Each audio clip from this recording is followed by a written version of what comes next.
ಯಾರೋ ಒಬ್ಬರು ನನ್ನನ್ನು ಕೇಳಿದರು, ದೇವರನ್ನ ಇಷ್ಟೆಲ್ಲ ನಂಬ್ತೀಯ, ಪೂಜೆ ಮಾಡ್ತೀಯ, ಆದರೂ ನಿನಗ್ಯಾಕೆ ಕಷ್ಟ ಬರ್ತದೆ ಅಂತ. ಅವರಿಗೆ ನಾನು ವಿಡಿಯೋದ ಕೊನೆಯಲ್ಲಿ ನಾನು ಉತ್ತರನ ನೀಡ್ತೀನಿ. ನಮಸ್ಕಾರ ಸ್ನೇಹಿತರೆ, ನಾನು ನಂದಿನಿ. ನಮ್ಮ ಕಿರುಪರಿಚಯ ಚಾನಲ್ಗೆ ಸ್ವಾಗತ. ಕಳೆದ ವಿಡಿಯೋದಲ್ಲಿ ಓಂ ಶಕ್ತಿ ಮಾಲೆಯನ್ನು ಹಾಕಿಸಿಕೊಳ್ಳುವ ಮುಂಚೆ ನಾವು ಯಾವ ಸಿದ್ಧತೆಯನ್ನು ಮಾಡ್ಕೋಬೇಕು, ಓಂ ಶಕ್ತಿ ಮಾಲೆಯನ್ನು ಯಾವ ರೀತಿ ಹಾಕ್ತಾರೆ ಮತ್ತು ಓಂ ಶಕ್ತಿ ಮಾಲೆಯನ್ನು ಹಾಕಿಕೊಂಡ ಮೇಲೆ ನಾವು ಯಾವ ನಿಯಮಗಳನ್ನು ನಾವು ಪಾಲಿಸಬೇಕು ಅಂತ ಕಳೆದ ವಿಡಿಯೋದಲ್ಲಿ ನಾವು ನೋಡಿದ್ದು. ಇವತ್ತಿನ ನಮ್ಮ ವಿಡಿಯೋದಲ್ಲಿ ಮಾಲೆಯನ್ನು ಹಾಕಿಸ್ಕೊಂಡು ಇವತ್ತು ಬೆಳಗಿನ ಜಾವ ನಾವು 7:30 ಅಷ್ಟರೊಳಗಡೆ ನಾವು ಇಲ್ಲಿ ಓಂ ಶಕ್ತಿ ಮಂಡಳಿಗೆ ಬಂದಿದ್ದೀವಿ. ಬಸ್ ಎಲ್ಲದೂ ರೆಡಿಯಾಗಿದೆ.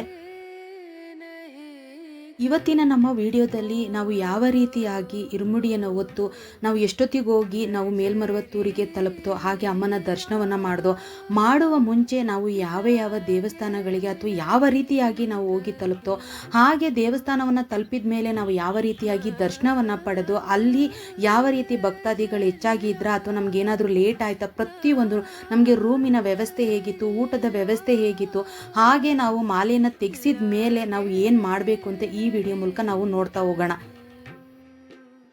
ಓಂ ಶಕ್ತಿ ದೇವಸ್ಥಾನಕ್ಕೆ ಹೋಗುವ ದಿನ ನಾವು ಬೆಳಿಗ್ಗೆ 7 ಗಂಟೆಗೆ ಪ್ರತಿಯೊಬ್ಬರೂ 7:30 ಅಷ್ಟೊತ್ತಿಗೆ ಎಲ್ಲರೂ ಬಂದು ಇಲ್ಲಿ ನಿಂತಿದ್ರು. ನಾವು ಹೋಗುವ ಒಂದು ಗ್ರೂಪ್ ಅಂದರೆ ಬ್ಯಾಚಲ್ಲಿ 8 ಬಸ್ಸುಗಳನ್ನು ರೆಡಿ ಮಾಡಿದ್ರು. ನಾನು ಹೋಗುವ ಬಸ್ಸು ಇದಾಗಿತ್ತು. ಅವರವರ ಬಸ್ಸಿಗೆ ಅವರವರ ರೀತಿಯಲ್ಲಿ ಒಂದು ಅಲಂಕಾರವನ್ನು ಮಾಡಿರ್ತಾರೆ.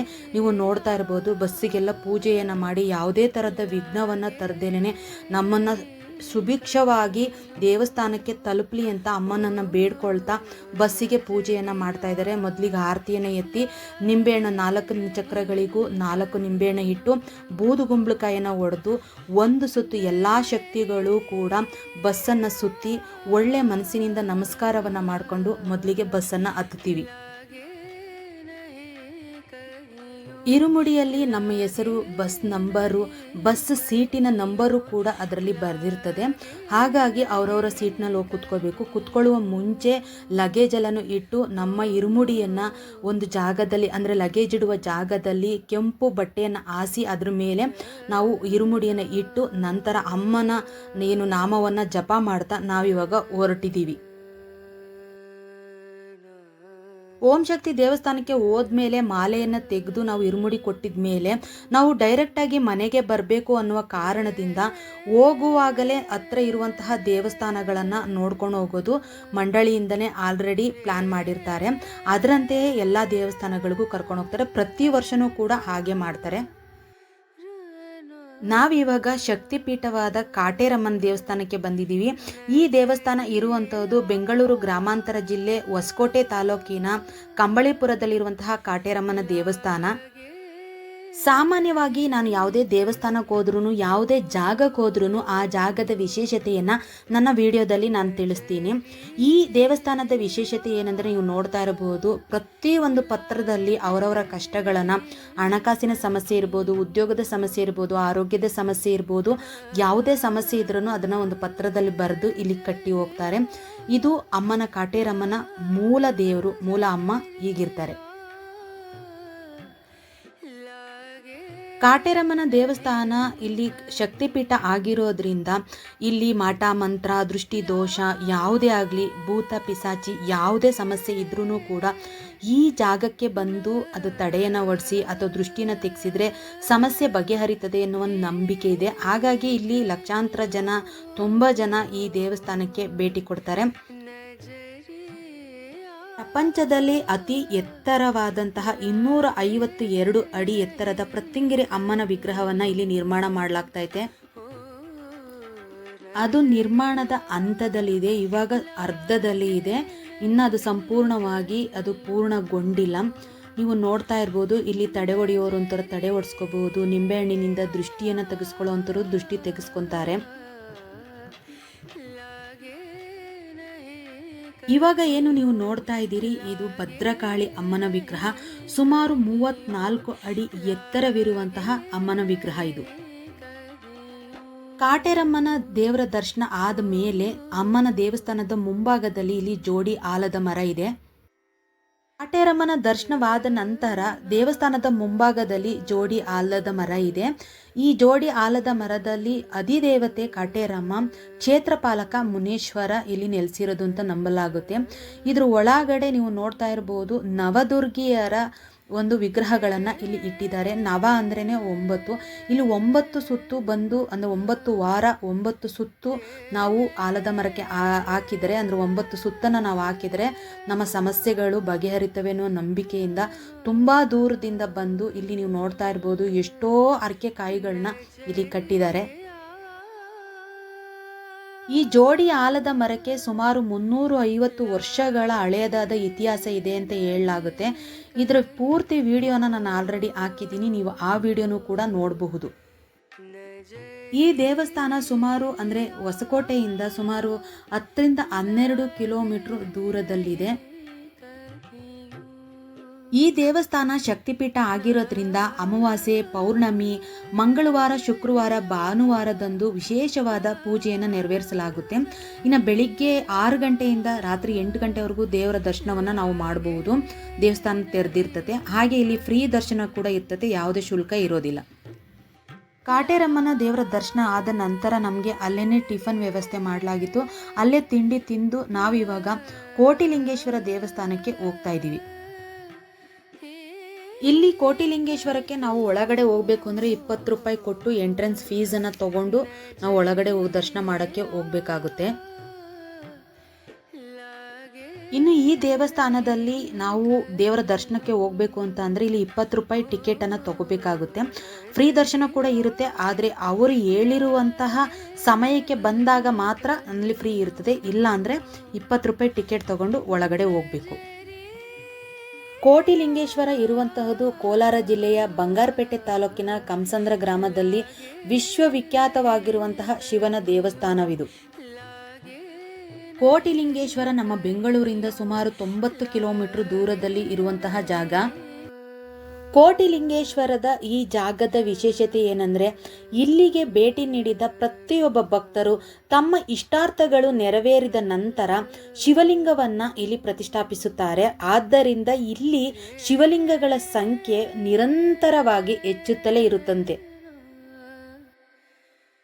ಎಷ್ಟು ನೋಡಿದ್ರೂ ಸಾಕಾಗೋದಿಲ್ಲ, ಎಷ್ಟು ಬೇಡ್ಕೊಂಡ್ರೂ ಕೂಡ ಸಾಕಾಗೋದಿಲ್ಲ. ಅಷ್ಟು ಈ ಜಾಗದ ತುಂಬ ಶಿವಮಯ ಆಗೋಗಿರ್ತತೆ. ನಿಜವಾಗ್ಲೂ ನೋಡ್ತಾ ನೋಡ್ತಾ ನೋಡ್ತಾ ಕಣ್ತುಂಬಿ ಬರುವಷ್ಟು ನಾವು ಶಿವಲಿಂಗವನ್ನು ನೋಡಬಹುದು.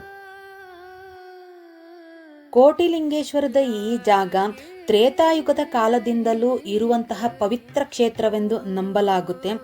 ಗೌತಮ ಋಷಿಯ ಶಾಪವನ್ನು ತೊಡೆದು ಹಾಕಲು ಇಂದ್ರದೇವನು ಇಲ್ಲಿಗೆ ಬಂದು ಶಿವಲಿಂಗವನ್ನು ಸ್ಥಾಪಿಸಿ ನಂತರ ಅದನ್ನು ಪವಿತ್ರಗೊಳಿಸಿದನು ಎನ್ನುವ ನಂಬಿಕೆ ಇದೆ. ಇನ್ನು ಶಿವರಾತ್ರಿಯ ದಿನದಲ್ಲಿ ಈ ಜಾಗದಲ್ಲಿ ವಿಶೇಷವಾದ ಪೂಜೆಯನ್ನು ಮಾಡಲಾಗುತ್ತೆ. ಅಂದಿನ ದಿನ ಅಂದರೆ ಶಿವರಾತ್ರಿಯ ದಿನದಂದು ಲಕ್ಷಾಂತರ ಜನ ಈ ಜಾಗಕ್ಕೆ ಭಕ್ತಾದಿಗಳು ಬಂದು ದೇವರ ದರ್ಶನವನ್ನು ಪಡಿತಾರೆ. ದೇವಸ್ಥಾನದ ಒಳಭಾಗದಲ್ಲಿ ಬಿಲ್ವಪತ್ರೆ ಮರ ಹಾಗೆ ನಾಗಲಿಂಗ ವೃಕ್ಷಗಳಿದ್ದಾವೆ, ಅಂದರೆ ಮರ ಇದೆ. ಅಲ್ಲೇ ದಾರವನ್ನು ದುಡ್ಡು ಕೊಟ್ಟು ತಗೊಂಡು ನಾವು ಏನಾದರೂ ಮನಸ್ಸಲ್ಲಿ ಅರ್ಕೆ ಕಟ್ಕೊಂಡು ಇಲ್ಲಿ ನೀವು ನೋಡ್ತಾ ಇರ್ಬೋದು, ಇದು ನಾಗಲಿಂಗ ಮರ. ಇದಕ್ಕೆ ನಾವು ಅದು ದಾರವನ್ನು ಸುತ್ತಿ ಕಟ್ಟಿದರೆ ನಮ್ಮ ಇಷ್ಟಾರ್ಥಗಳು ನೆರವೇರುತ್ತವೆ ಅನ್ನೋದು ಇಲ್ಲಿನ ನಂಬಿಕೆ. ಮೊದಲಿಗೆ ನಾವಿಲ್ಲಿ ದೇವಸ್ಥಾನದ ಒಳಭಾಗಕ್ಕೆ ಮೊದಲಿಗೆ ಬಂದಾಗ ಇಲ್ಲಿ ಬ್ರಹ್ಮ, ವಿಷ್ಣು, ಮಹೇಶ್ವರ 3 ದೇವರನ್ನು ನಾವಿಲ್ಲಿ ದರ್ಶನವನ್ನು ಪಡಿಬೋದು. ಈಗ ನೀವು ನೋಡ್ತಾ ಇರೋದು ಬ್ರಹ್ಮ ಹಾಗೆ ಸರಸ್ವತಿಯ ಒಂದು ವಿಗ್ರಹ, ಅದರ ಪಕ್ಕದಲ್ಲಿ ವಿಷ್ಣುವಿನ ಒಂದು ದೇವಸ್ಥಾನವಿದೆ. ನಂತರ ನಾವು ಇಲ್ಲಿ ಈಶ್ವರನ ಒಂದು ದೇವಸ್ಥಾನವನ್ನು ನೋಡ್ಬೋದು. ಈ ದೇವಸ್ಥಾನದಲ್ಲಿ ಅಂದರೆ ಈ ಜಾಗದಲ್ಲಿ ಬ್ರಹ್ಮ, ವಿಷ್ಣು, ಮಹೇಶ್ವರ 3 ದೇವರನ್ನು ನಾವಿಲ್ಲಿ ದರ್ಶನ ಪಡಿಬೋದು. ಕೋಟಿಲಿಂಗೇಶ್ವರ ಜಾಗದಲ್ಲಿ ಈ ಜಾಗಕ್ಕೆ ಬಂದರೆ ಪ್ರತಿಯೊಂದು ದೇವರನ್ನು ಇಲ್ಲಿ ನಾವು ದರ್ಶನವನ್ನು ಮಾಡಬಹುದು. ತುಂಬ ದೇವಸ್ಥಾನಗಳು ಒಳಗಡೆ ಇದ್ದಾವೆ. ಇವರೇ ನೋಡಿ ಶಾಂಬ ಶಿವಮೂರ್ತಿ ಸ್ವಾಮೀಜಿ ಹಾಗೆ ಇವರ ಧರ್ಮಪತ್ನಿ ರುಕ್ಮಿಣಿ ಅನ್ನೋರು 1980ರಲ್ಲಿ ಈ ದೇವಸ್ಥಾನವನ್ನು ನಿರ್ಮಾಣ ಮಾಡಿದ್ರಂತೆ. ಈ ಸ್ವಾಮೀಜಿಯ ಆಸೆಯಂತೆ ಇಲ್ಲಿ 1 ಕೋಟಿ ಶಿವಲಿಂಗವನ್ನು ಪ್ರತಿಷ್ಠಾಪನೆ ಮಾಡಬೇಕು ಅಂತ. ಇವಾಗಲೇ 90 ಲಕ್ಷ ಶಿವಲಿಂಗವನ್ನು ಇಲ್ಲಿ ಪ್ರತಿಷ್ಠಾಪನೆ ಮಾಡಿದಾರಂತೆ.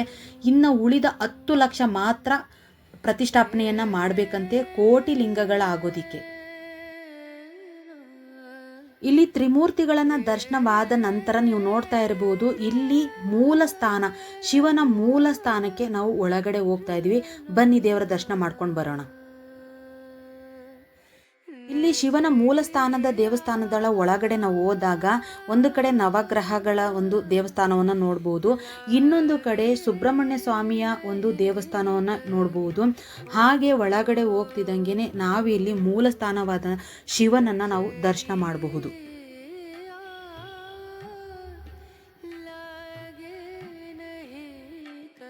ಮೂಲ ಶಿವ ಮಂಜುನಾಥ ಸ್ವಾಮಿ ನಮಗೆ ಈ ರೀತಿಯಾಗಿ ದರ್ಶನವನ್ನ ಕೊಟ್ಟರು.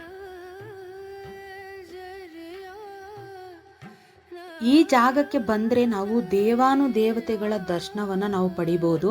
ಇಲ್ಲಿ ನೋಡ್ತಾ ಇರ್ಬೋದು ವೆಂಕಟೇಶ್ವರ ಸ್ವಾಮಿಯ ದೇವಸ್ಥಾನ ಕೂಡ ಇದೆ. ನಾವು ಒಳಗಡೆ ಹೋಗಿ ಅದ್ಭುತವಾದಂತಹ ಅಲಂಕಾರವನ್ನು ಮಾಡಿದರು. ಇವಾಗ ಧನುರ್ಮಾಸ ನಡೀತಾ ಇರೋದ್ರಿಂದ ವಿಷ್ಣುವಿಗೆ ವಿಶೇಷವಾದ ಪೂಜೆಯನ್ನು ಮಾಡಲಾಗುತ್ತೆ.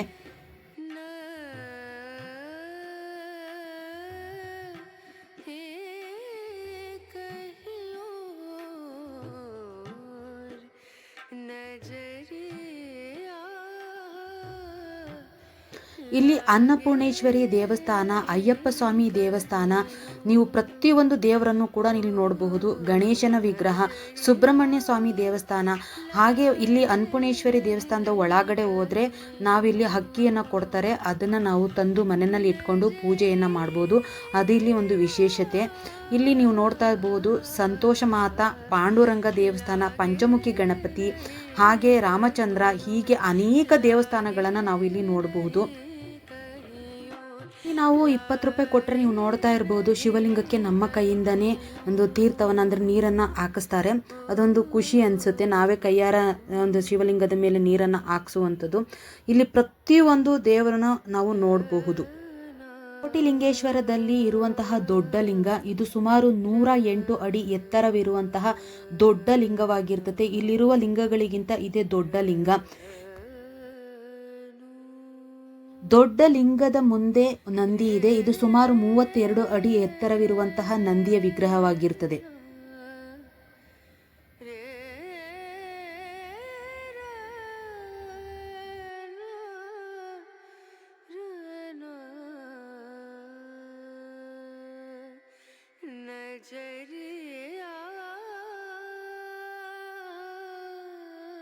ದೇವಸ್ಥಾನದ ಒಳಭಾಗದಲ್ಲಿ ನೀವು ನೋಡ್ತಾ ಇರ್ಬೋದು ಆಂಜನೇಯನ ವಿಗ್ರಹವಿದೆ, ಹಾಗೆ ಸಾಯಿಬಾಬನ ದೇವಸ್ಥಾನವಿದೆ. ಈಗ ನೀವೇನು ನೋಡ್ತಾ ಇದ್ದೀರಿ ಶನಿದೇವರ ಒಂದು ದೇವಸ್ಥಾನ ಕೂಡ ಇದೆ. ಎಲ್ಲ ದೇವಾನುದೇವತೆಗಳನ್ನು ಕೂಡ ಈ ದೇವಸ್ಥಾನಕ್ಕೆ ಬಂದರೆ ನಾವು ದರ್ಶನವನ್ನು ಪಡಿಬಹುದು. ಫ್ರೀ ದರ್ಶನಕ್ಕೆ ಬೆಳಿಗ್ಗೆ 9ರಿಂದ 10, ಸಾಯಂಕಾಲ 6ರಿಂದ 8ವರೆಗೆ ಬಂದರೆ ಫ್ರೀ ದರ್ಶನ ಇರುತ್ತೆ. ನಾವಿವಾಗ ಬಂಗಾರು ತಿರುಪತಿಗೆ ಬಂದಿದ್ದೀವಿ, ಅಂದರೆ ನಾವು ಕೋಟಿಲಿಂಗೇಶ್ವರ ಮುಗಿಸ್ಕೊಂಡು ಇಲ್ಲಿ ಬಂಗಾರು ತಿರುಪತಿಗೆ ಬಂದಿದ್ದೀವಿ. ಆಲ್ರೆಡಿ ಸಂಜೆ ಆಗ್ತಾ ಬಂತು. ಬಂಗಾರು ತಿರುಪತಿ ಇರುವಂತಹದ್ದು ಕೋಲಾರ ಜಿಲ್ಲೆಯ KGF ಬಳಿ ಇರುವಂತಹ ಒಂದು ದೇವಸ್ಥಾನ. ಇನ್ನು ಈ ದೇವಸ್ಥಾನದ ವಿಶೇಷತೆ ಏನಂದರೆ ಇದು ಪ್ರಸಿದ್ಧ ತಿರುಪತಿಯ ದೇವಸ್ಥಾನದ ಪ್ರತಿರೂಪ ಅಂತ ನಂಬಲಾಗುತ್ತೆ. ಒಂದು ಪ್ರಮುಖ ವಿಶೇಷತೆ ಏನಂದ್ರೆ ಈ ಜಾಗದಲ್ಲಿ ಭೃಗು ಮಹರ್ಷಿಗಳು ತಪಸ್ಸನ್ನ ಆಚರಿಸಿದ್ರು ಅಂತ ಹೇಳಲಾಗುತ್ತೆ. ಯಾರೆಲ್ಲ ತಿರುಪತಿಗೆ ಹೋಗಿ ದರ್ಶನ ಪಡೆಯೋದಕ್ಕೆ ಸಾಧ್ಯವಾಗದಿದ್ದಾಗ ಈ ಜಾಗಕ್ಕೆ ಬಂದರು, ಅಂದರೆ ಬಂಗಾರು ತಿರುಪತಿಗೆ ಬಂದು ದರ್ಶನವನ್ನ ಪಡೆದರೆ ತಿರುಪತಿಯಲ್ಲಿ ವೆಂಕಟೇಶ್ವರನ ದರ್ಶನ ಪಡೆದಷ್ಟೇ ಪುಣ್ಯ ಸಿಕ್ಕುತ್ತೆ ಅಂತ ನಂಬಲಾಗುತ್ತೆ.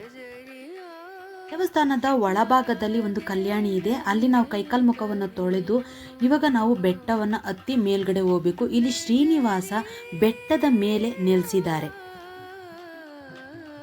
ಒಂದು ಬೆಟ್ಟದಲ್ಲಿ ಶ್ರೀನಿವಾಸ, ಹಾಗೆ ಇನ್ನೊಂದು ಬೆಟ್ಟದಲ್ಲಿ ಲಕ್ಷ್ಮಿ ಮತ್ತು ಪದ್ಮಾವತಿ ನೆಲೆಸಿದ್ದಾರೆ. ಅಂದರೆ ಇಲ್ಲಿ 2 ಬೆಟ್ಟಗಳಿದ್ದಾವೆ. ಒಂದು ಬೆಟ್ಟದಲ್ಲಿ ಶ್ರೀನಿವಾಸನ ದರ್ಶನವನ್ನು ಪಡಿಬೇಕು, ಇನ್ನೊಂದು ಬೆಟ್ಟದಲ್ಲಿ ಲಕ್ಷ್ಮಿ ಪದ್ಮಾವತಿಯ ದರ್ಶನವನ್ನು ನಾವು ಪಡಿಬೇಕಾಗುತ್ತೆ.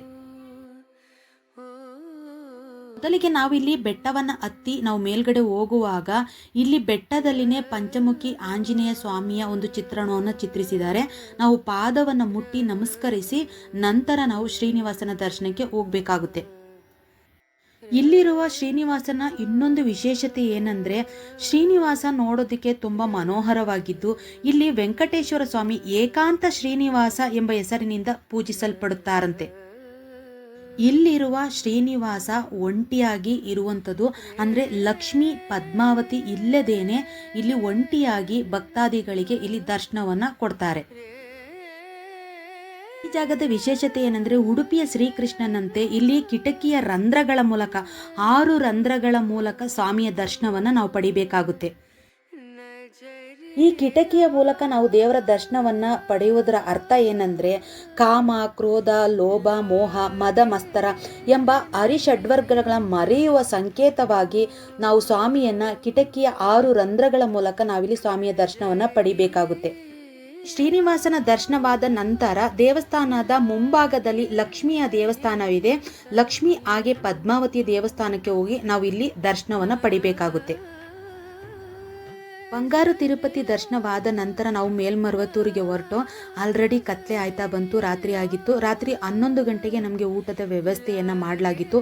ಊಟವನ್ನು ಮುಗಿಸಿ ನಾವು ಮೇಲ್ಮರುವತ್ತೂರಿಗೆ ಬರೋಷ್ಟರೊಳಗಡೆ ರಾತ್ರಿ 1:30 ಆಗಿತ್ತು.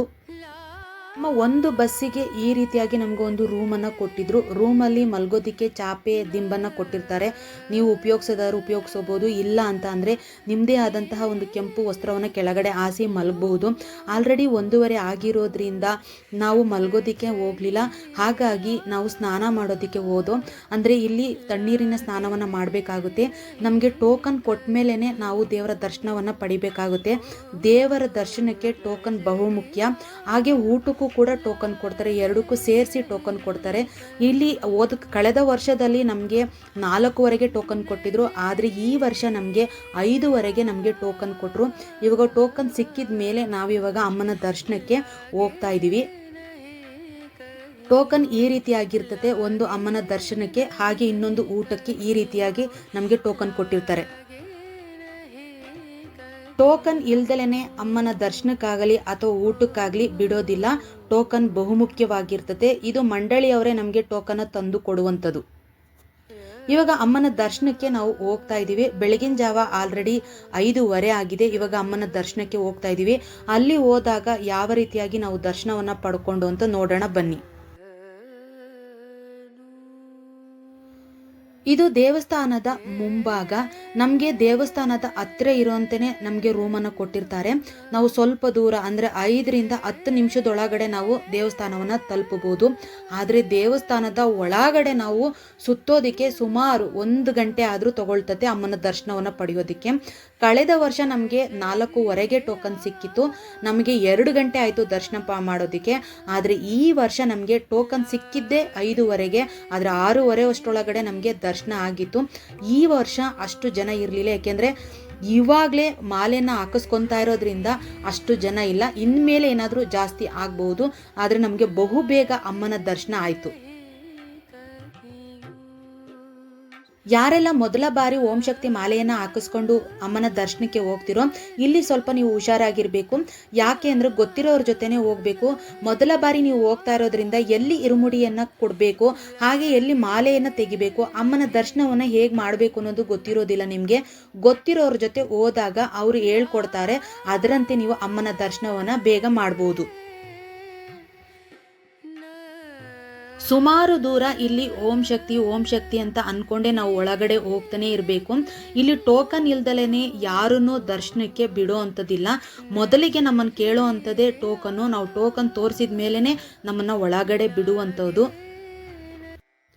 ಈಗ ಟೋಕನ್ ಎಲ್ಲ ತೋರಿಸಿ ಆಯಿತು. ಇವಾಗ ನಾವು ಇರುಮುಡಿ ಕೊಡೋ ಹತ್ರಕ್ಕೆ ಹೋಗ್ತಾ ಇದ್ದೀವಿ.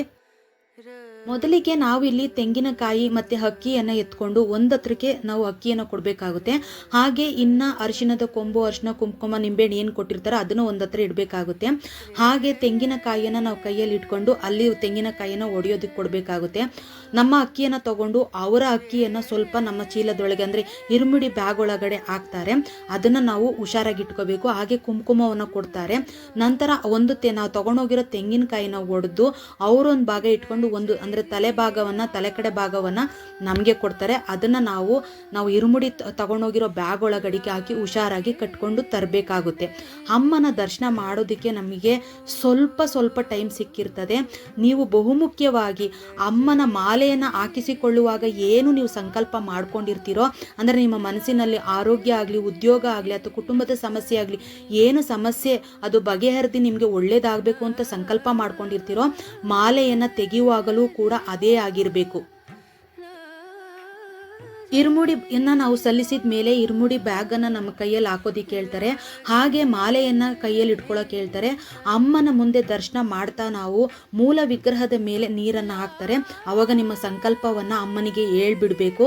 ನಮಗೆ ಸ್ವಲ್ಪ ಟೈಮೇ ಇರ್ತದೆ. ಆ ಟೈಮಲ್ಲಿ ನಮಗೆ ಅಮ್ಮ ನಮಗೆ ಏನು ಆಗಬೇಕು ಅಂತ ಇರುತ್ತೋ ಅದನ್ನು ಅಮ್ಮನ ಮುಂದೆ ಹೇಳಿ ನಾವು ನೀರನ್ನು ಹಾಕಿಸ್ಕೊಂಡು ನಾವು ಆಚೆ ಬರಬೇಕಾಗುತ್ತೆ.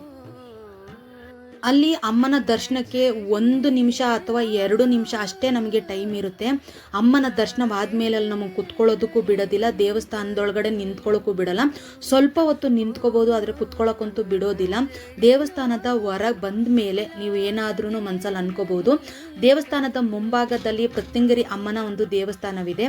ಆ ದೇವರ ಒಂದು ದರ್ಶನವನ್ನು ಕೂಡ ನೀವು ಪಡ್ಕೊಂಡು ಬರಬಹುದು. ಸಾಮಾನ್ಯವಾಗಿ ಎಲ್ಲ ದೇವಸ್ಥಾನಗಳಲ್ಲಿಯೂ ದೇವಸ್ಥಾನದ ಮುಂಭಾಗದಲ್ಲಿ ನವಗ್ರಹಗಳನ್ನು ನಿರ್ಮಾಣ ಮಾಡಿರ್ತಾರೆ.